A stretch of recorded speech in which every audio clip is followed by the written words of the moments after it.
A hilarious new stand-up special from comedy legend Jim Gaffigan, The Skinny, is coming to Hulu November 22nd. This Thanksgiving, see Jim in a whole new light as he gives you the inside scoop on everything from parenting teenagers to weight loss and gaslighting family members. For everyone in need of a happy hour, the new hilarious stand-up special, Jim Gaffigan, The Skinny, premieres November 22nd, streaming on Hulu. Butterball knows Thanksgiving can bring so much joy, but also so many cooking questions. What size turkey? What's the best way to roast? How do I carve it? Don't panic. Butterball is here to help. Just give us a ring at the Butterball Turkey Talk line. We'll help with what's on the table so you can focus on those around it. Call 1-800-BUTTERBALL or text 844-877-3456 to reach our turkey experts. Butterball. Today, we turkey. Ask me. Ask Iliza anything. It's time to ask. Ask me all your questions. Leave them in the Instagram comment section. Leave them on your Twitter or leave them on your Facebook. We'll see them. We'll read them. Then we'll give you answers. You know it. I've got it. I've got the answer. The answer. You ask me. I'll tell you anything.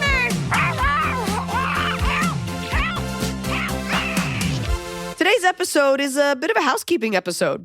It's not like one of those sitcoms where you think it's going to be a new episode and they just play old clips. Today, we're getting a lot of follow-ups, like I always request.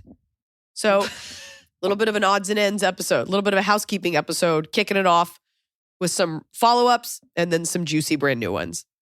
I might have to become one of those comics that just doesn't play casinos anymore.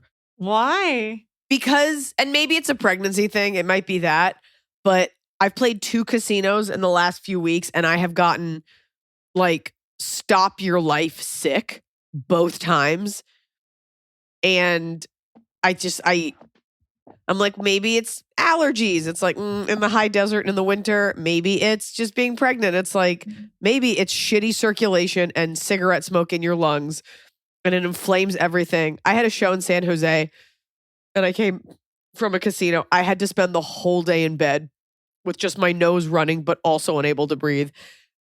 And I'm just like, there was like a famous comic. I don't know if it was like Buddy Hackett or someone that like got lung cancer from working in, granted, everybody smoked back then, but like, I don't know if it's worth it.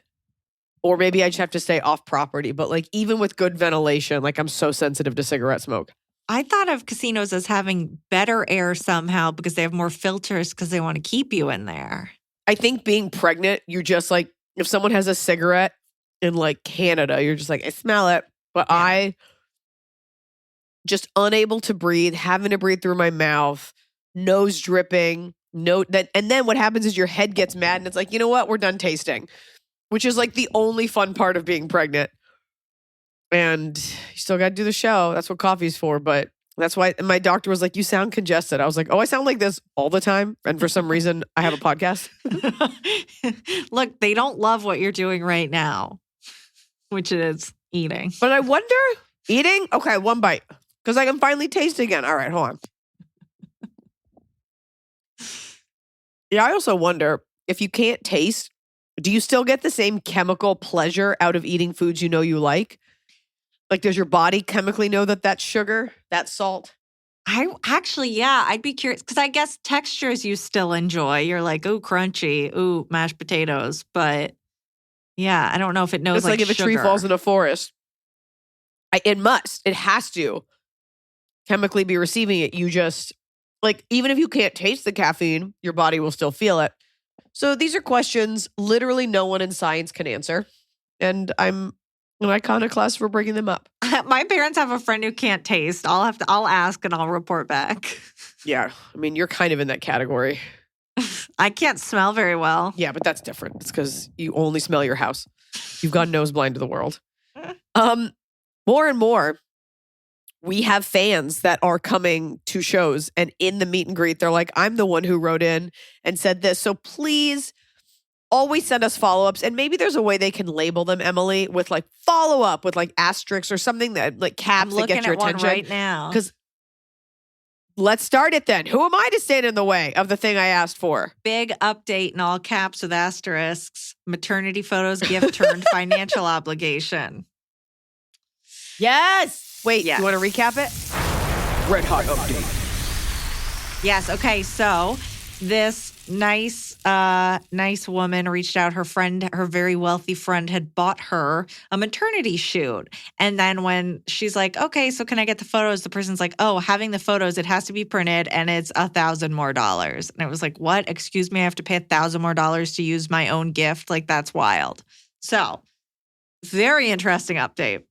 Hello again from the Pacific Northwest. I appreciate you responding to my question. I took your advice and planned on not saying anything to my friend who paid for the maternity photos about the $1,000 balance on the gift she gave me. But she approached me at my baby shower and asked if I had a weird conversation with the photographer. I caved and told her about the $1,000 fiasco. Because remember, the friend had kicked in another $500. The package was actually $1,500 to get them after. So, okay, and she looked appalled. She said, I wondered why she asked me about contributing more money towards being able to get prints. I told her you were only going to want digital prints. I said the photographer had only told me she paid for the shoot and not a thing about digital prints. She rolled her eyes and said the photographer really needed to work on her salesmanship as the digital prints were included in the photo shoot she had already paid good money for. Through trading stories, we found out the photographer conveniently left that part out and was apparently trying a weird sales technique in order to get my friend and myself to spend more money. I texted the photographer respectfully, and she responded with how embarrassed she was. And of course, I could have my digital prints without purchasing the product.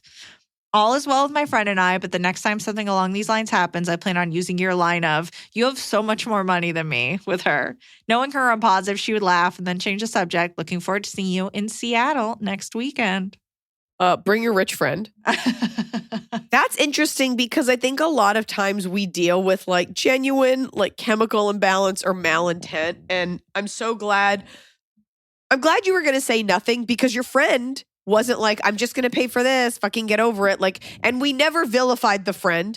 No. The photographer is just amateur, even though she's good. Like that's weird that she forgot that. I don't even know if she was trying to scam you, but that's not a great look that it was never conveyed. It does feel a little weird that if you're a professional photographer that does these things all the time and you're so good at it, you would be like, yeah, here's the digital prints. Or maybe she thought you always wanted them. Don't ever bring it up again. Never talk about it again. Because there's also, that's a huge miscommunication. But I'm glad it worked out. Got your beautiful pictures. Plus, nobody really cares if they're printed anyway. So good for you. No, once you have your digitals, you just go print it at CVS. That's right. You can get it made into a book, whatever. Okay. Well, That's good. And I'm glad we were right. However that worked out. However we're framing it, we were right. Right. Exactly.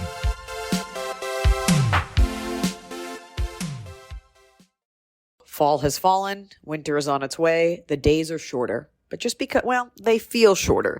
And just because the days feel shorter doesn't mean your to-do list gets any shorter. You still have to power through your busy days. And a great way to do that is with nutritious food from Factor's no prep, no mess meals. At the end of a short day in the fall or the winter, the last thing you want to do is have to cook. Factor has got you covered from breakfast, snacks, dinner, anything in between. Factor has easy, nutritious options to keep you fueled, like their chicken Florentine with spinach and garlic chili cauliflower. You bet. That's what I want to make myself at the end of a day where I am exhausted and my husband isn't home. Whether you like routine or you enjoy mixing things up, Factor has you covered with 35 different delicious meals every week and over 60 additional convenience options you can add on, like keto cookies, pressed juices, and smoothies. And because Factor meals are chef prepared and dietitian approved, you're going to love not only Factor's meals taste, but also how they support your goals, even if your goal was just making yourself dinner. Head to factormeals.com/Iliza50 and use code Iliza50 to get 50% off your first box and 20% off your next month. That's code Iliza50 at factormeals.com/Iliza50 to get 50% off your first box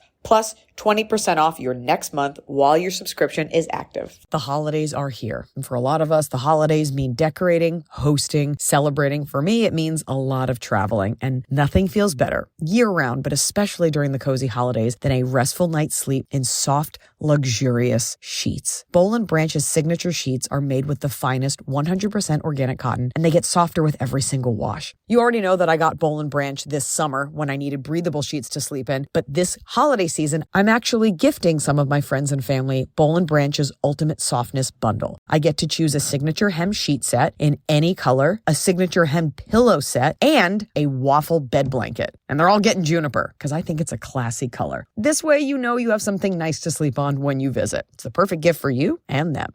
Gift you and your loved ones a better night's sleep with Boll & Branch. And right now is their best offer of the entire year. For 25% off plus free shipping on your first set of sheets, head to bollandbranch.com/Iliza. That's Boll & Branch, BOLLAND branch.com/Iliza for 25% off. Limited time only, exclusions apply. See site for details. So finally, fall is here. I have been looking forward to it. I have had a hard year in a good way. You know, like I had a baby. I have been on a nonstop tour, nonstop traveling, and it's been hot. So I'm looking forward to, of course, pumpkin spice, everything, cooler weather, and slipping into a cozy sweater from Quince. I've talked about Quince before. Quince has beautiful leather jackets, cotton cardigans, soft denim, and so much more. All Quince items are priced 50 to 80% less than similar brands. Dressing expensive doesn't have to be expensive. Their clothing is beautiful, it's durable, it stands the test of time, and it's what I like to call a capsule wardrobe. I got an Italian wool cocoon coat. That's one of those, you know, it's got like a European collar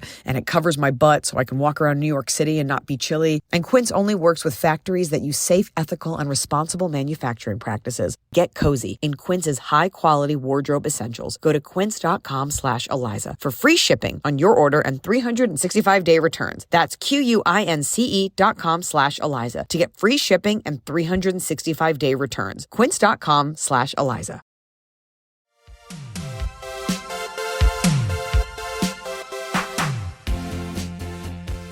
Hey, AIA crew.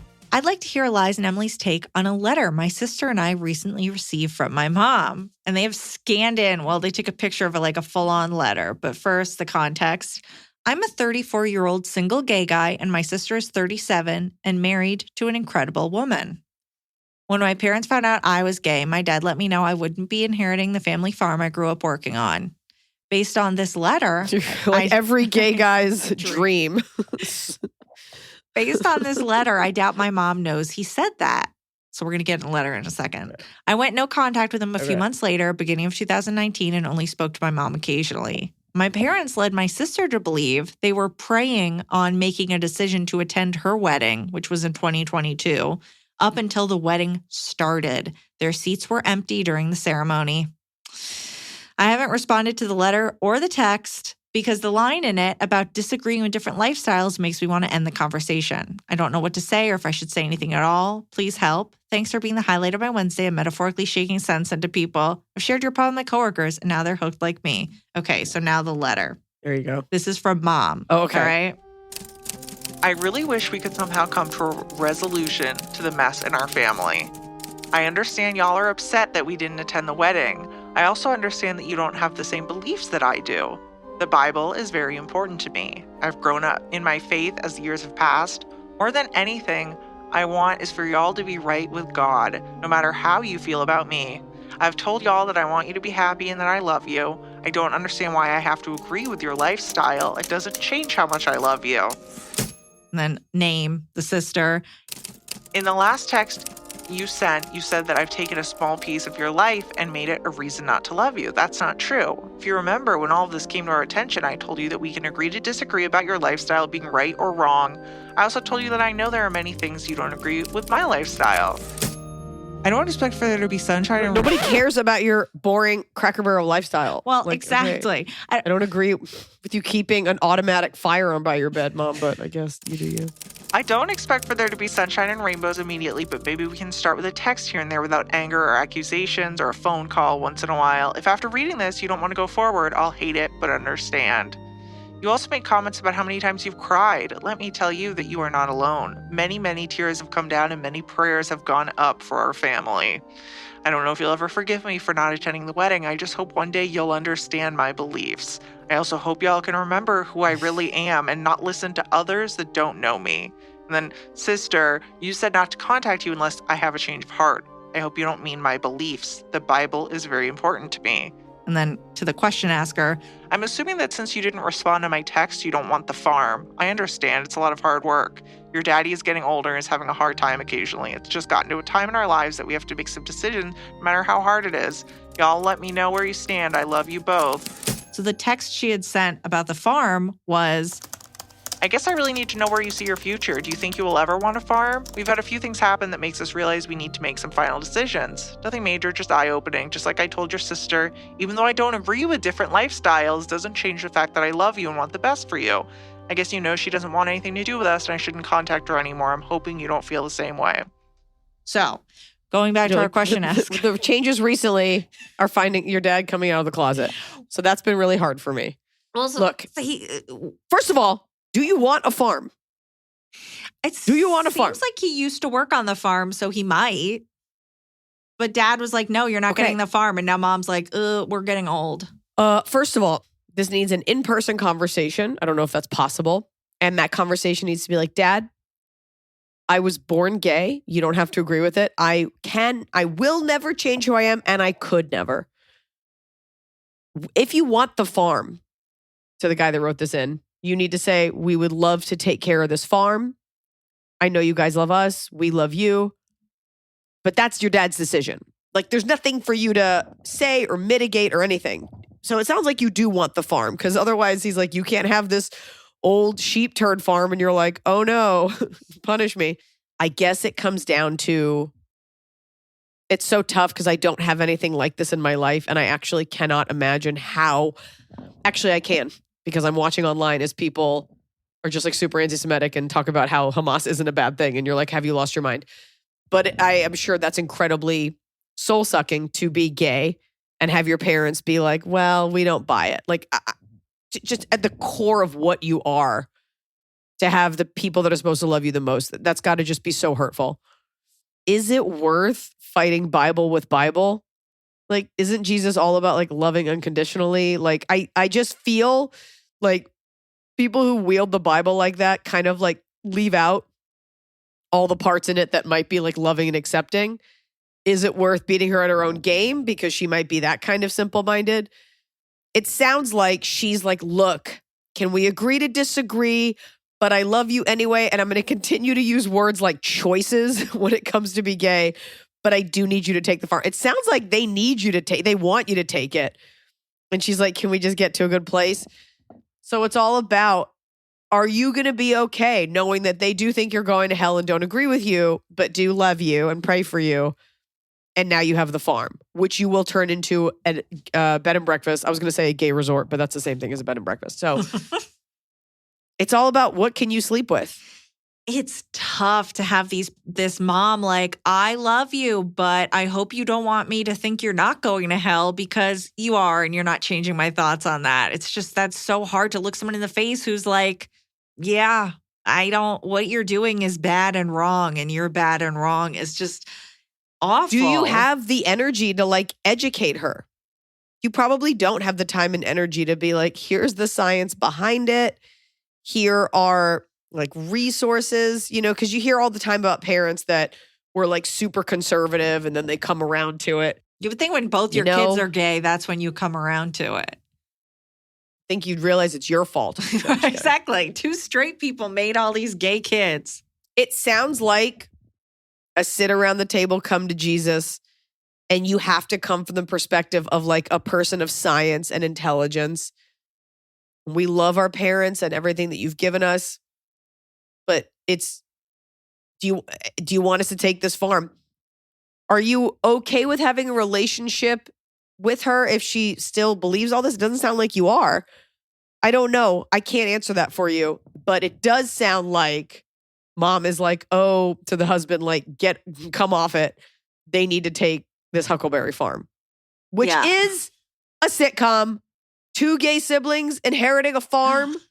from their like super conservative parents. I love it. Where there's still like Bible study going on. I mean, if you want to go the real Bible route, it's like, yeah, you're not supposed to, mix textiles. You're not supposed to eat that. You're supposed to like beat your wife, whatever else is happening in there. There's so much stuff that she's not abiding by, basically. But at the end of the day, she's just going to say, well, these are my beliefs. These are my beliefs and those are your beliefs. And it's like, you don't want to necessarily look someone like that in the face and be like, it's so dehumanizing. It's gross. Yeah. It's so, especially because what she's saying is so gerrymandered. Mm-hmm.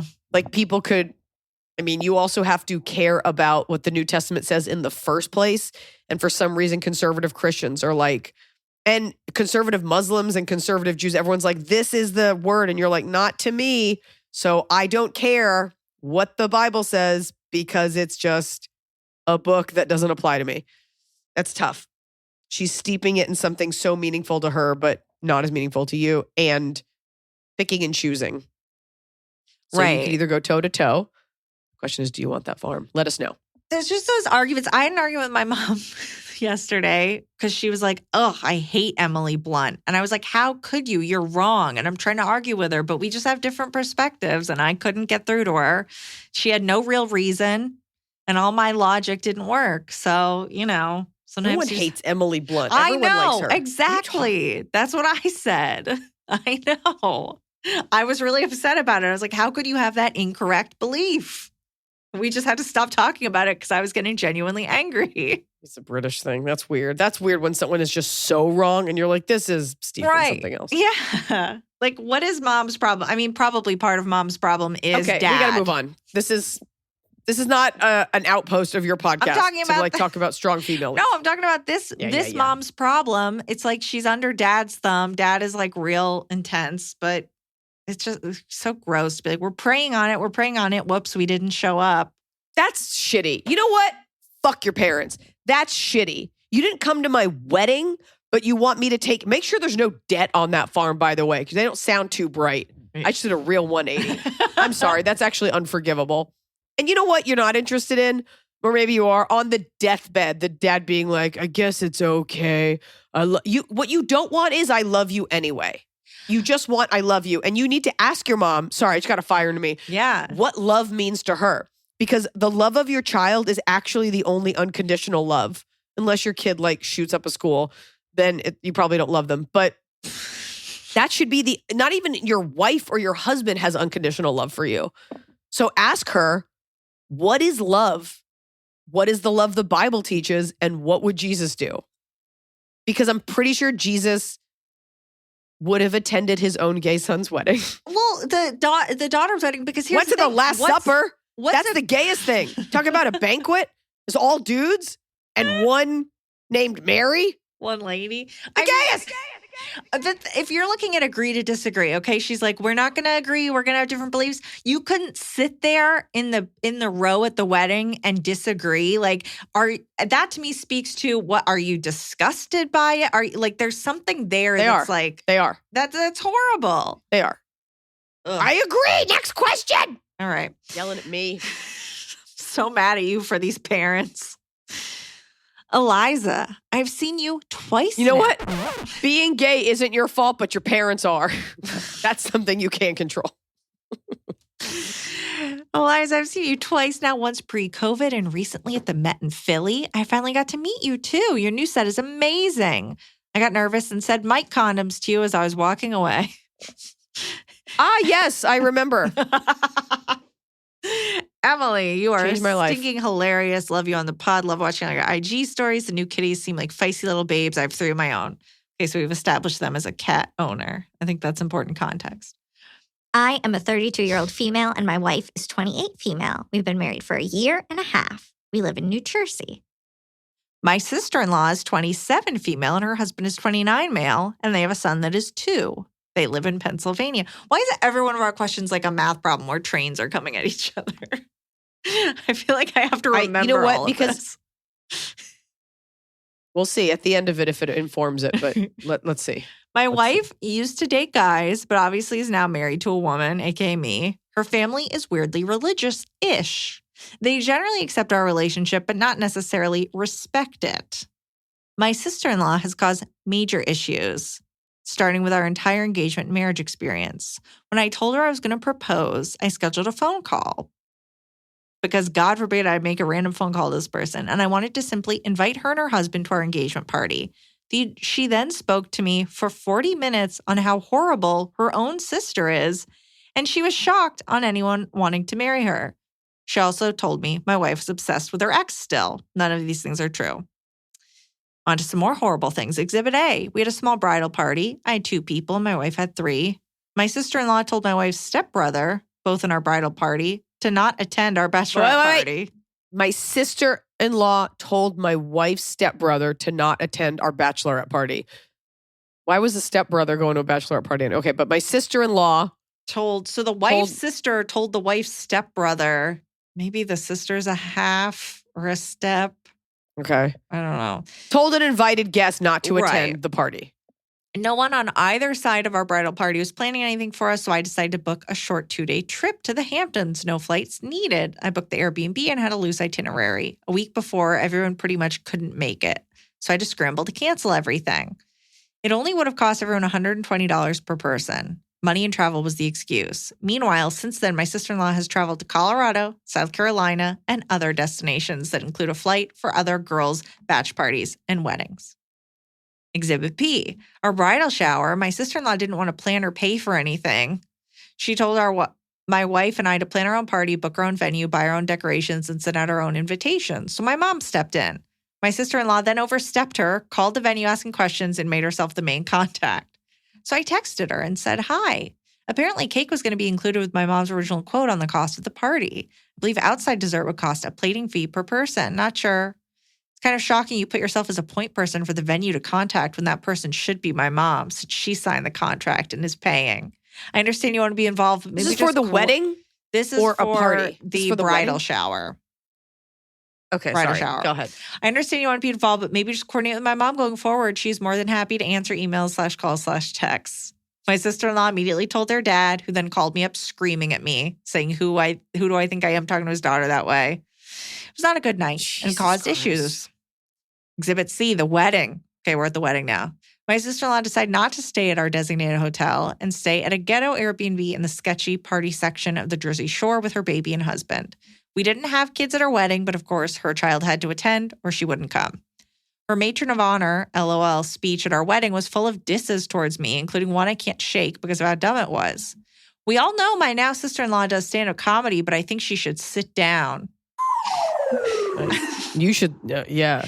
Thankfully, nice. Real nice. That's a zinger. No one's going to recover from. Not one chuckle in the building. Her joke fell flat. Other than my whole wedding experience, my sister-in-law always says nasty things to me and my wife. I've sassed back only to have her cry and run to daddy, so I eventually stopped. I've learned a deal where I just don't engage, react, say any political opinion or anything. She then started to like me and my silent complacency. My sister-in-law and her husband have told me countless times how they used to hate me, but now they like me. She invites my ex-wife's ex-boyfriend to her events and talks about him constantly. She makes fun of my wife in public. She even told their mutual friend who was getting married to uninvite us from her batch party and wedding. My wife loves our nephew, so I don't want to rock the boat. Do I just keep pretending to be nice and unproblematic to get along even when she says nasty and hurtful things to me? And if so, to what extent? I feel like one day I'm going to go off on this chick with all my pent-up resentment towards her. What do I do? That's tough because they don't respect, or she, I thought there were more people in this, doesn't understand that a gay relationship is just a human relationship. Like, you guys love each other just as much as a straight couple. So she doesn't get that. So she sees it as like a non-relationship, an immature relationship, an other than relationship. It's interesting, and I wonder if this is true, but okay, that you're saying she started liking you when you just kind of got quiet. Right, when she just takes that the doesn't shit. mean she likes you. Right, but that doesn't even mean she likes you. It just means she likes that she got what she wanted. Right. And I wonder, her strength seems to come from her dad. Yeah. And your wife, I'm always telling husbands and wives, I'm always telling the wife, like, don't get involved with the husband and his family. Your wife, you're a little bit older, right? The wife's 27 and you're 32. Mm-hmm. Your wife obviously isn't saying anything. And you're getting frustrated because everyone's disrespecting her. if your wife is normal, like if she wasn't a piece of shit her whole life, it sounds like she wasn't. And the sister's kind of, is your wife like super successful or super hot? Like, is there a reason the sister has this issue, or is it rooted in you guys are gay, the sister doesn't fucking get it, and she's a spoiled brat? It seems like the only thing that's really preventing you from hauling off and like giving this girl the what for is you don't want to deal with a grown man screaming at you. Who's the father of your wife. Yeah. Right. And I don't know how your wife feels about the father. I don't know if that's someone you need in your life, but nobody needs a father who's only ever going to defend the straight daughter.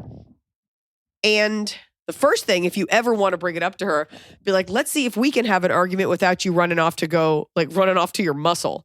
Like, let's see if we can do this without you involving your daddy to fight your battles. I bet she can't. And I bet you she'll have her husband do it because they probably see you as a man. Are you like more masculine? I'm just saying, because for a woman to go get a man to yell at another woman. Yeah. Something's going on with the vibe. Look, I can't tell you to keep your mouth shut because she's disrespecting the love of your life. And she's doing things that are hurtful. So you can either calmly explain to her, these are the reasons we don't want to be around you, or you have to recuse yourself. You might say to your wife, like, I love you. I, as your partner, can't sit there while they're disrespectful to you. So since they're going to do it anyway and you don't want to stand up for it, I don't want to be in that situation. Yeah. And this thing where we go to the mat on like nieces and nephews, like, okay. That kid's going to know his mom's a piece of shit one day. Who cares? Well, and when he gets older, it's like he can come over without them. But yeah, I don't understand it. But you're right. Like, just why? You don't ever need to be talking. There's no reason for you ever to talk to the sister-in-law. Why are you all hanging out so much? And you know what?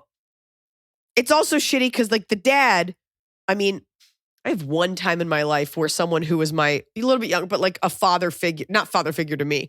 I have one time in my life where someone's father was not mean, but just shitty. And I just remember thinking like, well, you're not my dad, so I don't care what you think at all. Plus you're wrong.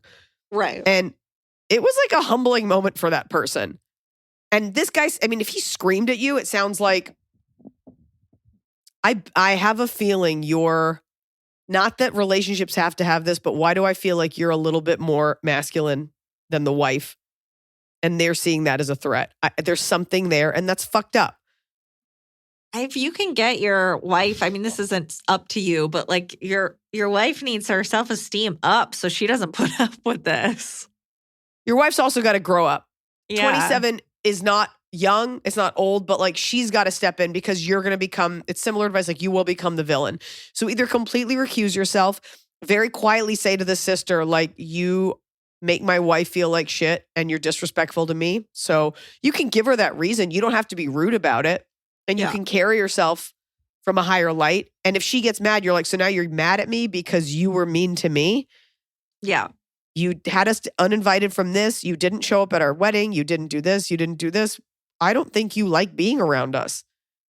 And then she'll be like, no, I love it. And you're like, you got your dad to like, just keep giving her the evidence or don't waste your breath. And I know that's difficult, but like plenty of I don't even know if this is the right advice. And again, on this podcast, we just try to give you different kernels of perspective and information. There are plenty of relationships where it's like the husband just doesn't go because he can't stand so-and-so, you know, like there's something to be said for your own mental health of as an adult, not putting yourself in those situations, but your wife needs to decide how she wants this to go. Right. Does your wife take it and then comes home and cries? Like everybody needs to grow up here. Yeah. Yeah. Fuck that dad and his gross, trashy daughter. All these parents suck. Any man that calls a woman and yells at her, get fucking over yourself. What are you going to do? Hit me? Sit down. Or yeah. Never make that joke again. Never make that joke again. If you want them to like you, never make that joke again. She didn't. The sister made it. The sister-in-law made Someone it to be said nasty. it on this podcast. It's not a good joke. Yeah, the sister-in-law said to be nasty because our question asker is a stand-up, does stand-up. So the sister was like, she should sit down to be nasty. I'm sorry. I misheard that. I was like, oh my God, the question asker is a stand-up comic and so is the sister-in-law. Why are all these people comics in her family? And this is the joke she's making. My mistake. I take it back. I feel real bad now. And I left it in the podcast. We didn't edit it out to show you that I am also flawed. How big of me? Yeah. Big of me, big of you. Big of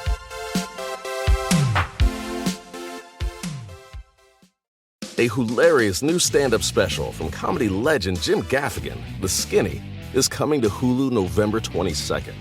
This Thanksgiving, see Jim in a whole new light as he gives you the inside scoop on everything from parenting teenagers to weight loss and gaslighting family members. For everyone in need of a happy hour, the new hilarious stand-up special, Jim Gaffigan, The Skinny, premieres November 22nd, streaming on Hulu.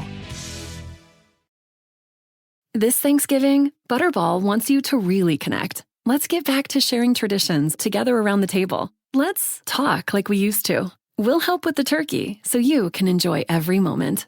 Visit Butterball.com for turkey tips.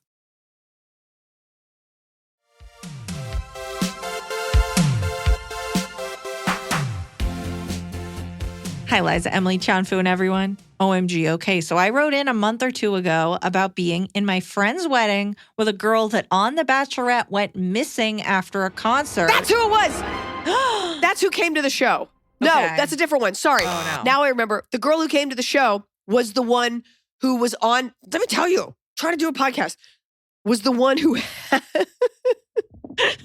had the bridesmaid. Remember the bridesmaid that drank too much and like went off on her and said like all these awful things to her. And she was like, I don't even know you. Like I thought we were friends. Remember they were at the bachelorette party? Yeah. That's who came to the show. Oh, boy. Well, this is, Sorry, okay.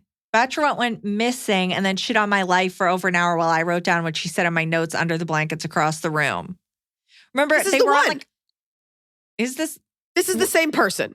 Okay. Yeah, where she was like hiding. Okay. They were like, get the F out. And she was like hiding under the covers and the girl came in and was going nutso. And she was taking little notes. somehow like, here's what she said about me. Yes. Okay. Yes. So- And she was drunk and just like going nuts. And we're like, you don't even know this girl. And she was like, how do I act at the wedding? Yes. And our advice was act like Miss America and just give her no oxygen. And anytime she talks to you, walk away. And everyone will know that she was crazy and just be above it. Do not confront her. And she didn't. She took my advice, but go on. Yeah. me. Oh, yeah. I told she her to write in. confirmed. She confirmed. Yeah. Okay. That it is her. So Sorry, that was a mess. Keep it in though, just to show This is that, how you know, the I'm pod human too. goes. I make thing. This is Thank- the wild west of wacky pod. This is it. can you imagine if this was like super NPR and I was just like, here's an exact question. And you were like, here's the answer. And then we just moved on. The podcast would be 3 minutes long. And then there was this sick bass line, like boom, boom, boom, boom. For NPR, I'm Iliza. That was Emily. Tensions rise in Syria. They always go on to like something awful. Right. And you're like, oh, they were just telling about the man who grew the largest pickle. And now where Yeah. are we? So Totally. the wedding weekend came and went, and I went with the option of exerting the most energy, showing up looking good, like made a point to have people help me with my makeup and hair before I went to anything, and just tried to be helpful and kind and positive and funny the whole time with lots of coffee and champagne. It went great. I was seated with the girl at the church and reception and grouped in together for hair and makeup. And she definitely had some side comments that were weird that I ignored and would change the subject or loudly ask someone else in the room something unrelated. Her boyfriend was at the reception, so she did not get drunk. Although Eliza's suggestion of her getting hammered and then arrested had me laughing so hard I had to pause and rewind the pod. Long story short, we all had so much fun celebrating, and I had super minimal interactions and didn't even have to gaslight her. Well, not that much anyway. LOL. I made sure everyone knew I was the fun bitch instead of the psycho. I think you called it playing Miss Texas. It worked. Thank you so much for the advice and entertainment, but also for me, feel better about it leading up to the wedding festivities. You're the best. And then, so here's the update. So remember, the wedding was taking place basically where she wouldn't be able to see her show. So she said, and we were like, skip the wedding and go to the show. So she said, one of my trips got canceled this month. So I immediately bought tickets and drove to see you at TD Garden in Boston and didn't have to skip a wedding for it. I had a blast and you were incredible. Thank you. Thank you. And then oh, don't care. Wedding is over, so I don't care if I'm anonymous. Kelly in New York. And then she shared a picture of everybody. And then she followed up after meeting you and said you added a show in San Jose, and that's where she met you. Okay, because I was like, wait, is this a different girl? Because No. I definitely met her in San Jose, She not just Boston. moved. Okay. New job, new Got city. It. What is to be taken away from this whole thing is that you went out of your way to see my show. And that's what we want. Crossover fandom. And you took our advice and it worked. And this girl, I thought you were going to be like, well, fast forward, her funeral was yesterday. So good for you. I'm glad that worked out and I'm glad you felt good and I'm glad you came to the show.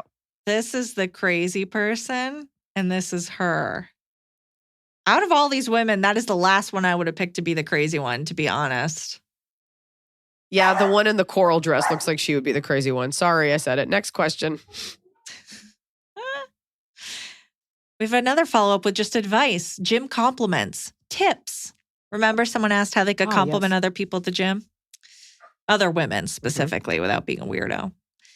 Hello, my fave pod hosts. I'm a full-time epidemiologist, but I've been a power lifter for 7 years, and I teach a strength training class at my YMCA.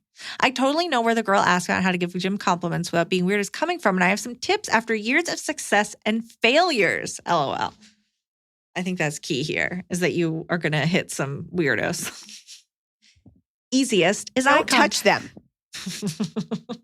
Number As one. an epidemiologist, I found this is a bad idea. Easiest is eye contact and a head nod. They will get it. Even if not right away, if they know you're semi-regular, they'll be like, oh shit, she acknowledged me. Cool. This sets a tone for communication later and doesn't interrupt their workout. If you can pull it off smoothly as you're walking by, make eye contact and hold out your hand for a fist bump or high five. You have to give them time to see you and react, but it's a huge way to acknowledge someone and the compliment is implied. I don't know if I would like that. Would you like that if somebody came up for a fist bump? No. I don't But I would not be angry if they did it. But No. I don't need that. It would have to be you just did something incredible. Like you just lifted something heavy. And I'm like, nice. Yeah. Yeah, versus like just a high five because you got You off go an to the elliptical. toilet and you give them a high five. Why's your hand wet? Okay. A smooth way to compliment them is to ask where they got something. Shoes, lifting belt, leggings, then follow up with a compliment. Like Iliza said, those leggings look great on you, or I see the work you've been putting in. Keep it up. I'm a regular at my gym, and I always try to nod at women in the weight room so they know they've got an ally around. I usually wait until I've seen them a few times before I chat with them, but when I do, I just go straight for, hey, I'm Tori, and I've seen you around. Insert compliment. I love seeing other women back here, too. If you ever need anything, feel free to let me know. Women know immediately what I mean. It's a male-dominated space. Sometimes weirdos are around. I'm safe. And they're super warm. Have fun at the gym. Slowly collect a team of strong women and take over the world. Love you both. Hi, Amelin, Tori. Now we're starting armies. Most revolutions started at Crunch Fitness in Hartford, Connecticut. We're just getting, go find some strong women and just start some shit. Truthfully, what this comes down to is you're not creepy. You know, if you're going up to someone while they're naked, like maybe don't do that, but just like nice job, whatever. And if you don't do it all the time, like don't talk to the same person at the gym every single time, but like it needs to be more normalized, women just being nice to other women. Yeah. If that is your true motivation. Hello. You ladies are the absolute best. Your honest and funny advice, but more importantly, your incredible banter has kept me hooked on your podcast for years. Here's the cue. My BF, 28, and I, 29. Each have a couple circles of friends. He has his hometown friends and college friends, all of which he seems relatively close to, meaning the group hangs out frequently. I have a handful of hometown friends, some college friends, and friends I've made since moving to the city 4 years ago. I have different friendship dynamics with each group. I met my boyfriend's friends pretty quickly. We all tailgated at a concert together, and I've been invited to group events ever since. The group is mostly couples. I don't have group hangouts with my friends as regularly as he does with his friends. My boyfriend has met some of my city girlfriends when we were all already out and ended up meeting up at the same bar. My girlfriends and I usually either do solo weeknight dinner and drinks or plan an event or something with a larger group weeks to months out, holiday parties, birthday outings, etc. My question is, what's the best way to introduce my boyfriend to my friend groups when the dynamic of my friend group is different than his? I obviously want him to meet all of my friends as these are the important people in my life that I care a lot about. I also don't want too much time to pass before my boyfriend thinks that either 1, my friends are imaginary, 2, that I don't take our relationship seriously enough to introduce him to my friends, or 3, I just depend on his friend group to do fun things regularly. More questions. What was your approach to introducing your current or past partners to the friend group? What was the balance between hanging out with their versus your friend group? Would you think less of your partner if their friendship dynamic was different than yours? Interested to see where this discussion goes. Truly grateful for any and all thoughts and advice you have. Sincerely, F is for friends. Dear F is for friends. Dear F. Your boyfriend's friend group is predicated largely on the fact that they're all in couples. I'm guessing it's a lot of guys who have wives and they bring their wives, or the wives, like it's just like a couple mentality. You seem to have some independent, like if you lived in the city, you've got independent girlfriends, and it's not like Sex in the City where you go in a clump of 4 everywhere and only talk about obnoxiously woke issues. That's not uncommon. I am a big like one-on-one hanger-outer. Me too. So there's nothing wrong though. I mean, to be fair, I didn't think about it. I wasn't like, how am I going to introduce Noah? Like, I was out with Jody one night and I was like, should I text this guy I just met? She's like, yes, text him. And so he came out super organic. But the first big thing we did together was, I think we started dating in like the summer, and I threw a Halloween party and Noah helped me throw it. So it was our party. I just threw a party. Was that when he made those tacos? Yes. I just threw a party that I would want to throw anyway. And Noah took over the food, which I had done in the years before. And it turns out no one was coming to my parties for the food, but they do now. And we invited his friends. I think that's a fun thing to just like invite everyone. Some people, it's tough if it's all married couples and all of your friends are single. That's just a little tough because then it's just the women end up talking to each other. But there's nothing wrong with you having a party and your boyfriend comes over, or maybe he invites a friend. We're in mature relationships now, so you can mix people. Hey, we're having a get to know each other's friends night at the bar, or I'm going to the bar with my boyfriend. I'm inviting all my friends. I want you guys to meet him. You didn't get engaged, so it doesn't need a huge ceremony.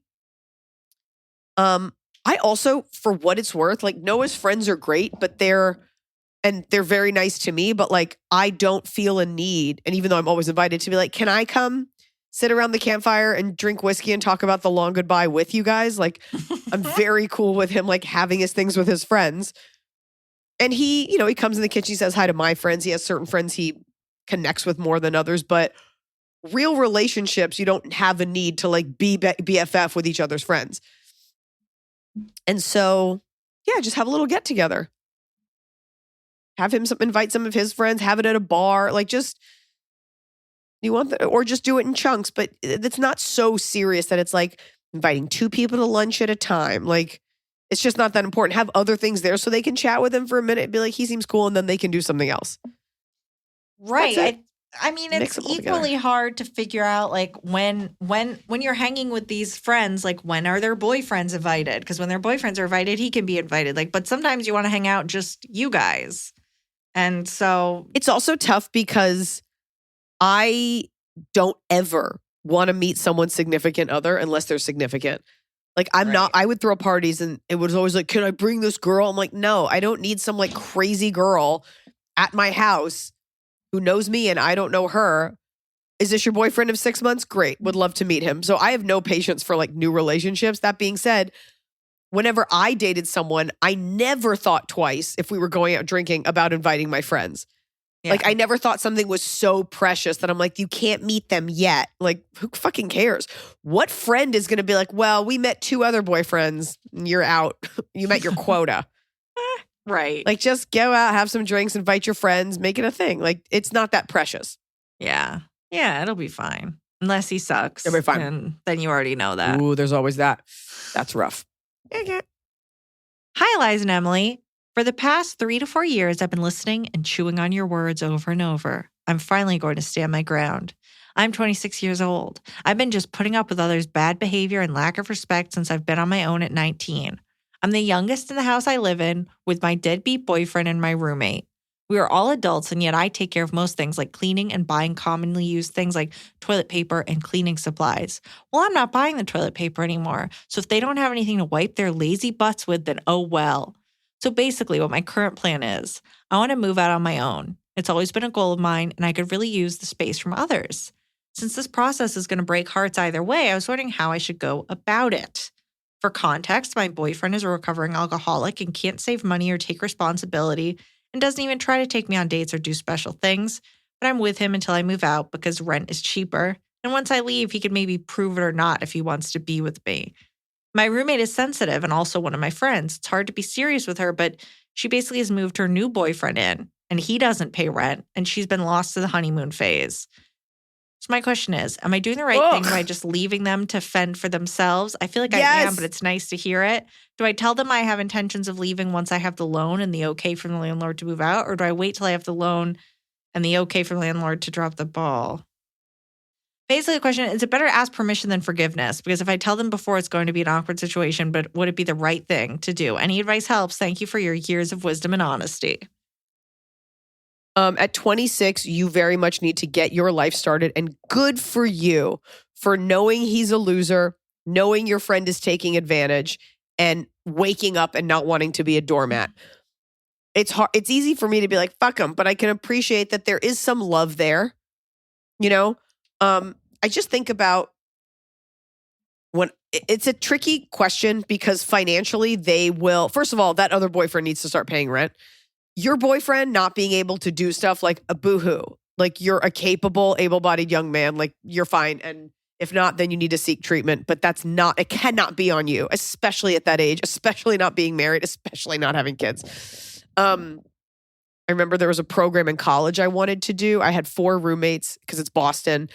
And I got the okay to do the program. And they were like, but you agreed to stay this semester. Like, we won't have a roommate. So I didn't go do this program abroad because it would have been leaving them in the lurch. And like looking back, like we don't even know each other now. Like that sucks I didn't get to go, but it would have been shitty. So give them 2 weeks, 3 weeks notice, whatever. Because just because you get the okay to move out, like I don't even know how that works, but like doesn't mean you'll find another place. Do you know where you're going? Do you have money saved? Get your things in order, give yourself some leeway and be like, hey, here's a heads up. In 2 weeks, I'm moving out. And you could tell them together because it doesn't sound like you love your boyfriend anymore.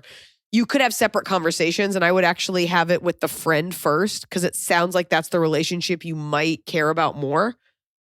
Probably don't want to be friends with your boyfriend, and he definitely will find someone else to glom onto. Give her that respectful heads up, and then break up with him, and then just be done with it if you care. If not, then just be like, hey guys, I'm leaving this afternoon. You guys have sucked for a long while, because chances are you've probably said stuff to them. You know, it's hard if they're like, we had no idea, because people can take advantage and not realize it, but it kind of doesn't fucking matter because you're emotionally already checked out. So I'm actually going to just tell you to do what's easiest for you. And if that boyfriend truly, your friend's boyfriend truly does basically live there, then he can just start paying rent too. Right. And you won't be leaving them in the lurch. I mean, your friend is going to be like, I don't want to live with your ex-boyfriend. Why are you doing this to me? But, you know, her and her boyfriend could move out then. Yeah. I mean, it all depends. Like, do you really care about this friendship with this girl you won't be friends with in 5 years? So that's the one to worry about. But it doesn't matter the answer. Put yourself first. Mm-hmm. And do not allow him to try to make it up to you by like taking you to dinner on your credit card. Like, do not allow him to make it up to you in this environment. No, get out of there. Good for you. Hello, huge fan of the pod. I look forward to my drive to work. Teacher with a master's. So does that count as your key demographic? Every Wednesday. I am a female. Perfect. 28. The trifecta. Yeah. 28 female who dated a guy. Because you're a teacher with a master's and you listen to it driving to work. Yeah. I am a female 28 who dated a guy, male 31, from work that I had a huge crush on for 2.5 years.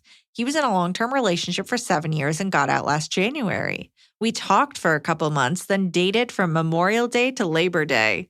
We worked so well together, but I had to end it because we aren't in the same place in life. It was one of the most fun summers I've ever had. We hung out and did things around the city almost every day. We are talking again, and we both want to be together, but I want more than he does. I want/need exclusivity, and he doesn't know if he is ready for that. He has said he is still a little afraid of labels, so I offered to essentially be exclusive but not put a label on it quite yet. I loved being with him, and sometimes I even had the question of, is this what love feels like? Should I move my boundaries and go back? We hung out a couple days for the first time since August. It was so nice. We have great communication, and when we talk, it's always honest. We are both in therapy. Would love both your takes on this. P.S. Tell all the Pats hi and give them extra love. P.P.S. My parents' dog hates when I do the Christmas mouth on him, but he puts up with it whenever I see him. Careful. You don't want him to snap. You know, you love this guy. You have the best time with him. He doesn't like you as much as you like him. He was in a 7-year relationship. I don't know how that ended, but that's a heavy thing. That being said, men are married for decades and the wife dies and they meet someone else. So part of me wants to say, this guy's going through something and you like him more than he likes you. He might like you a lot. If you want to give it a fair shake, because you're doing that girl thing where you're like, I like you. Okay, I'll put what I want on the back burner just for the privilege of being with you. And what will happen is you'll do that and he'll meet someone else and he'll marry her. And you'll be like, but I did all of this. The best thing you can do, and good for you for making your intentions known and not just swallowing them, keep seeing him. Maybe he falls in love with you. Maybe he did need more time, but I would keep my options open. Men tend to not be like, I met this incredible girl and I just don't want to be with her. Like, he might like you a lot, but I just don't think he is where you are. And I'm going to be the one to tell you that because nobody else will. Yeah. And he'll be like, no, I swear. He may not even realize it. He may not even doing it with any ill intent. But if you like someone, you like someone. Especially if you live in the same city. You know, it's a little bit more complex if you live somewhere else and you don't get to see them. But men move mountains when they like a woman. Or he would say to you, like, I am working to get through this. I definitely want to be with you. The fact that he can't give you exclusivity is a red flag. It'd be different if you were like, I want to get married. And he was like, I need a beat. But the fact that he's not willing to say to you, I should have said this up top, okay, I won't see other people. He's not into you as much as you are into him. Right. Black and white. That's all there is to it. Yeah. Yeah. Sorry. That's it. Scorched. I'm sorry. I didn't want to do that. But this is why we listen to the pod. For the thing that no one's going to say. And that's it. I shouldn't have said scorched either. I shouldn't have said that. But I was thinking of the sound effect. This is going to be a good one. Hi, Pod Squad. I love hearing about how Iliza travels with Sierra. I have a 6-month-old. I'm taking him on his first plane ride when he is 9 months old. Iliza, do you have any tips for traveling with a little one? Thank you all so much for the awesome advice. I have a question for you, Iliza, before you answer this. Do you think... Okay, double stuffed. Yes. Double stuffed My or the thin addition ones. to this Not the middle. question Okay. is, do you think your tips for traveling with a baby could apply to other babies, or that your baby's temperament is what actually matters? I don't know. Because we had a flight from New Zealand. She was perfect angel baby. And then we had a small flight regionally in New Zealand. And she was like not cool. And she was that baby. So little kids, no one wants to be strapped in. When you're that young though, 9 months old, they can't walk. They shouldn't be. So they're a little bit more okay with being sedentary. I think also that's like an infant in lap. So you might have to hold that baby unless you buy a seat and then put in a car seat. I would make sure that that airline allows you to have whatever kind of travel car seat. Because I've definitely gotten there and they're like, you can't use this. And you're like, okay, cool. They're like, also your baby's 5 years old. I'm like, she's not even 2. She's just very tall. At 9 months old, they're just kind of chill. I think altitude puts people to sleep. Be ready for their ears to bother them. They didn't bother Sierra, but we were ready for it. And you can remedy ear pressure by putting scalding hot water on a napkin at the bottom of a cup and creating a suction on the ear. I'm just saying, be ready with that. Be ready with little distractions. At that age, they don't need to have you can give a little thing to open up. Be okay with a screen. Just be ready to give them anything they want. To get through. And then be ready to be surprised. because she wouldn't even look at the TV. She just looked at her book and wanted to eat fruit, lots of snacks. I don't know what you give your baby at 9 months old, but snaggety snacks, preferably not sugar so they don't like go nuts. But the good news is at 9 months old, you can hold them and they're not going to think that they can walk anywhere. Right. And not wiggling away. Change their diaper like the second before you get on the plane. So you don't have to deal with it. But yeah, be prepared for that baby to just fall asleep, and also be prepared to like do your best when they cry. Like that's it. Just be prepared for people to hate you and people to be okay with it. Just be prepared for everything. Be prepared to be uncomfortable, but also be prepared to surprise. Yeah. Okay. Top of the cob. It's the top of the cob. We're doing it right every day. You just take a bite. Top of the cob. My top of the cob is I set out to do a fundraiser for Hatzalah. Hatzalah is basically like the first responders / paramedics on the ground in Israel. And they treat people regardless of their religion. Like, how are you going to check for that anyway? They just treat people who are victims of terrorism, basically. And it was the day after the brutal Hamas attacks on October 7th, which the world has conveniently forgot. But I decided to throw a fundraiser, and a lot of women came together to support me in that. So we've put together an incredible fundraiser. And we pushed the date because so many people were doing fundraisers, which is great. So I'm not going to say when it is or where it is or anything like that, because it's whatever, the invites went out. It's less about that and more about, I was so pleasantly surprised by how many people were willing to pitch in, and we're doing a silent auction. I was so blown away, and I'll give more details on it after the event, by what people were willing to donate. And even people in my life who aren't necessarily Jewish or political, like the money that was donated. And it's just going to feel really good to write them a big check when we do this event. So I've never put together a true fundraiser. It's always me just like doing stand-up, and we give the door to whomever. So much more respect now for people, usually women, who put together fundraisers. And it's just been really humbling and gratifying to see how people care. That's my top of the cup. My top of the cob is wearing a sweater. Now I get to put on my fun sweaters. It's time. Put on a hoodie, put on a jacket, have a nice time. New kind of accessorizing, a fun sweater. 'Tis the season. It is. It is the season. Yeah. Getting to put on like seasonal warmth, and it's not like actually very hot outside. Like, I thought it was going to be cozy. Yeah. Scorched. Oh, yeah. I got in the car and was the fan like, top? I'm overheating. Fan top from Kelly. The feeling when you shave your legs and then put on silky pajama pants. Ooh. I don't know that feeling, but I like that. Although sometimes when you put on lotion and your legs are too moist and you put on sweatpants, it creates like a hothouse effect. Oh, God. Okay. Bottom of the cob, whatever. Bottom of the cob.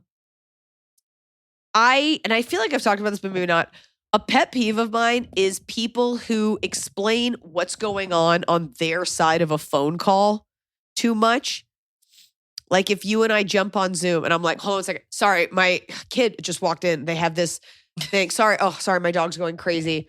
What do you want? Sorry. He had these peanut butter cups early. Like, you're like, I don't care about literally anything going on in your world. Please stay on task. Like, if I can do it, you can do it.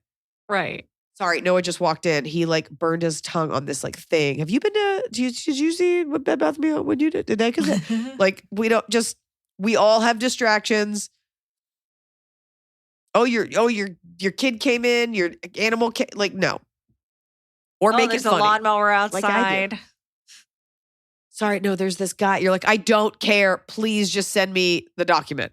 Right. Like, oh, can you hear that? Sorry, someone's leaf blowing. It's like, no, I probably can't hear it. We all have headphones in. And if I can, I'm just going to get over it. Okay. Right. Okay, fan bottom. My bottom of the cob is completely losing my alcohol tolerance after having kids. All I want this week is to have one tasty beer, but I know I won't be able to finish it. It will make me feel like shit the next morning. Sipping on slowly improving non-alcoholic beer, Cat. Get that tolerance back up. Your number one goal in motherhood should be getting that tolerance back up. Kat, I feel you. Also, beer toward the end is like, ugh. Yeah. my tolerance has gone out the window, which you think would be cool. You're like, ooh, I'll get drunk off one. It's like, nope, you'll get tired and hungover off one.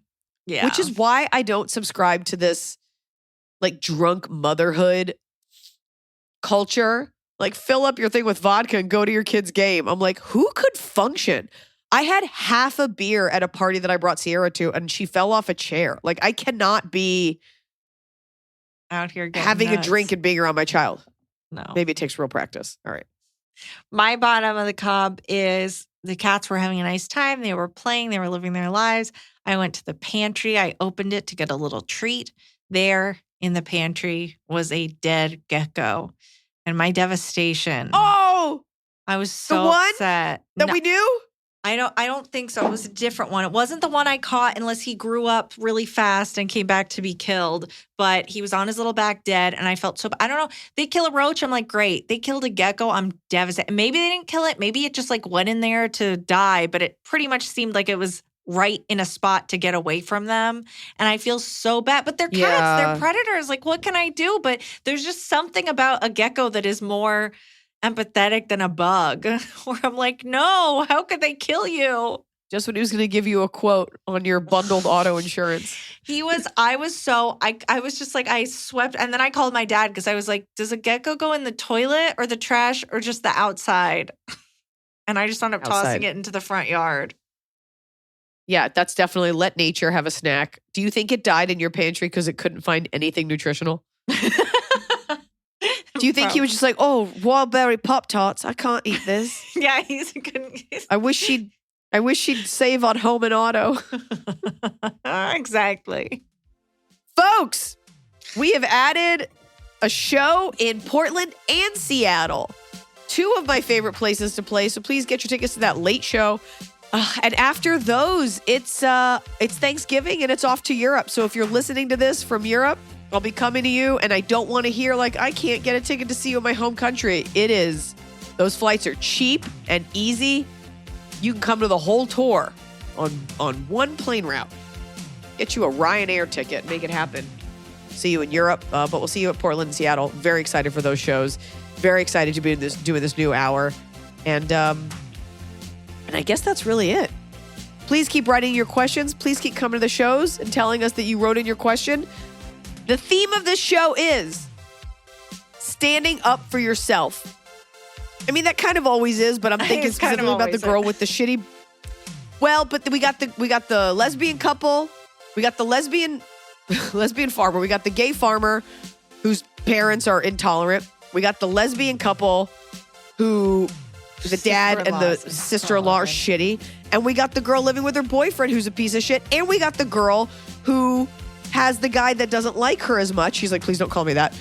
It was like, I guess we don't have to be exclusive. So the theme of the show is like having your priorities and what makes you comfortable and existing in that. And deciding the life that you want for yourself. Not someone else's limitations. Yeah. What? The other theme is being gay. And being gay, which you're all cool to be, no matter what your less evolved parents think.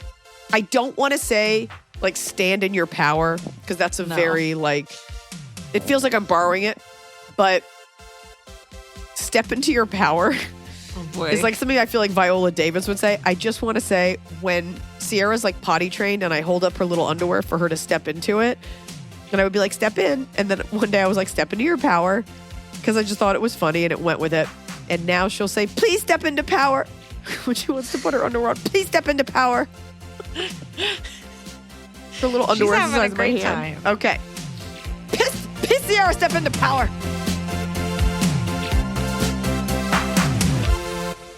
Go find some strong women and just start some shit.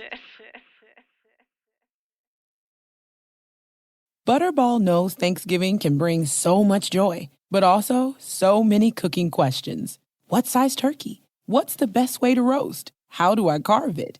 Don't panic. Butterball is here to help. Just give us a ring at the Butterball Turkey Talk line. We'll help with what's on the table so you can focus on those around it.